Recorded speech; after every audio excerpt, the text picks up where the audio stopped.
آپ سے گزارش ہے ای طب چینل کو سبسکرائب کر لیں اور بیل آئیکن کے بٹن کو دبا دیں تاکہ ہماری ہر آنے والی ویڈیوز آپ تک پہنچ پائے۔ السلام علیکم، حکیم سید اسلم شاہ ایک نئی ویڈیو کے ساتھ حاضر خدمت ہو۔ آج کی ویڈیو بے اولاد خواتین کے لیے امید کی کرن ہے۔ ناظرین، اولاد اللہ رب العزت کی طرف سے نعمت بھی ہے اور رحمت بھی، مگر جو عورتیں اس نعمت اور رحمت سے محروم ہیں ان کی کیفیت کیا ہوگی؟ ان کی خالی گود کسی ذلت سے کم نہیں، کیونکہ اپنے ہی شوہر کا ناروا سلوک اور اپنے ہی گھر والوں کے تانے اسے برداشت کرنے میں کس غضب سے گزرنا پڑتا ہے۔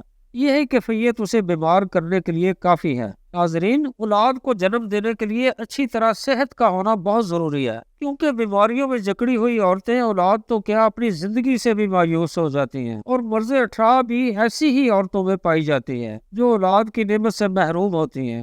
جی ناظرین، حیرانگی کی بات یہ ہے، طب قدیم کی پرانی کتب میں بھی مرض اٹھارہ کا ذکر بہت کم کیا گیا ہے۔ عورتوں کی دیگر امراض کا تذکرہ تو ان میں ہے، مگر 18 یا ان سے ملتی جلتی بیماریوں کے علاج میں حکماں نے شاید اسے جناتی بیماریوں میں شامل کیا ہے۔ ناظرین، یہ سخت نامراد مرض ہے جس کی وجہ سے عورتوں کے بچے دوران حمل یا پیدائش کے کچھ عرصہ بعد ضائع ہو جاتے ہیں۔ اس مرض میں عورتوں کو حمل ٹھہرتے ہی جلد اسقاط ہو جاتا ہے یا بچہ مردہ پیدا ہوتا ہے۔ اگر بچہ زندہ پیدا ہو جائے تو طرح طرح کے امراض میں مبتلا ہو کر آخر چل بستا ہے۔ اس بیماری میں بعض عورتوں کے رحم میں ایسی خرابی جنم لیتی ہے کہ 8ویں ماہ میں ہی حمل گر جاتا ہے۔ حمل کے 7ویں ماہ پیدا ہونے والے بچہ زندہ تو رہتا ہے لیکن طبعاً کمزور ہوتا ہے، مگر 8ویں ماہ پیدا ہونے والے بچے کے آثار بہت کم ہوتے ہیں۔ اگر بچہ پوری مدت کے بعد پیدا ہو تو بھی پیدائش کے 8ویں دن، 8ویں ہفتے، 8ویں ماہ یہ بیماری اسقاط حمل کی طرح نہایت تکلیف دہ ہے۔ کچھ لوگوں کو خیال ہے ایسی عورت کا سایہ دوسری عورت پر پڑ جائے تو اسے بھی یہ مرض لاحق ہو سکتا ہے۔ ناظرین، یہ خلاف حقیقت ہے اور وہم و خیال ہے۔ دراصل یہ بیماری کی اصل وجہ مرد کے معدے کا کمزور ہونا، اسی وجہ سے حمل گر جاتا ہے۔ بالغرض اگر نہ بھی گرے تو بچہ اتنا کمزور ہوتا ہے کہ زندہ نہیں رہ پاتا۔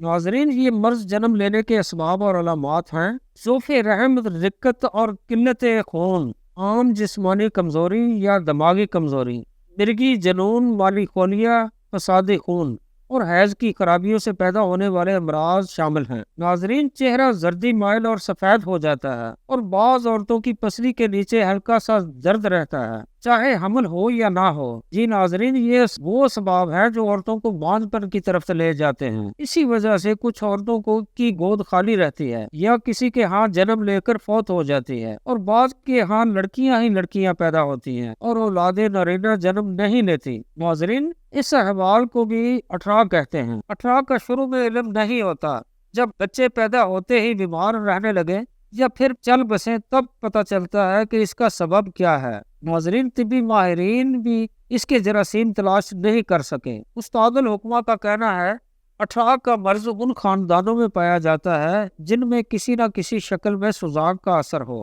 یہ اثر باپ کی طرف سے اولاد میں منتقل ہوتا ہے۔ یہ بات نہایت اہم ہے۔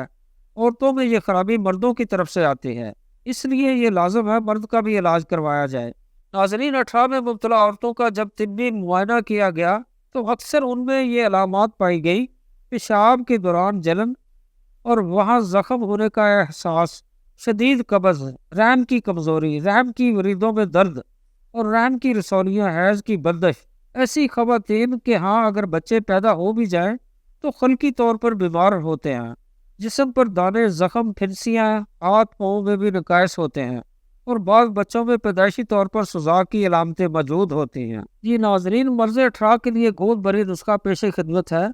اللہ پاک کی کرم نوازی سے اور اس نسخہ کی بدولت سے بہت سی گودیں بھر چکی ہیں۔ نسخہ نوٹ فرما لیجئے: ناگ کیسر 5 تولہ، الائچی کلاں 5 تولہ، برادہ دندانے فیل 5 تولہ، لیمن سفید 5 تولہ۔ ان سب اشیاء کو کوٹ کر باریک کر لیں۔ 6 ماشا خوراک صبح نہار وہ گائے کے تازہ اور کچے دودھ سے ہمراہ 40 یوم تک استعمال کریں۔ جی ناظرین، مرض 18 کے لیے ہماری گزشتہ ویڈیو مدرہ مولا مشکل کشا سے دم ضرور کیجیے، انشاءاللہ 18 کی مرض سے نجات ملے گی۔ آپ کی گود خوشیوں سے بھر جائے گی۔ اجازت چاہتا ہوں، دعاؤں میں یاد رکھیے۔ اللہ نگہبان۔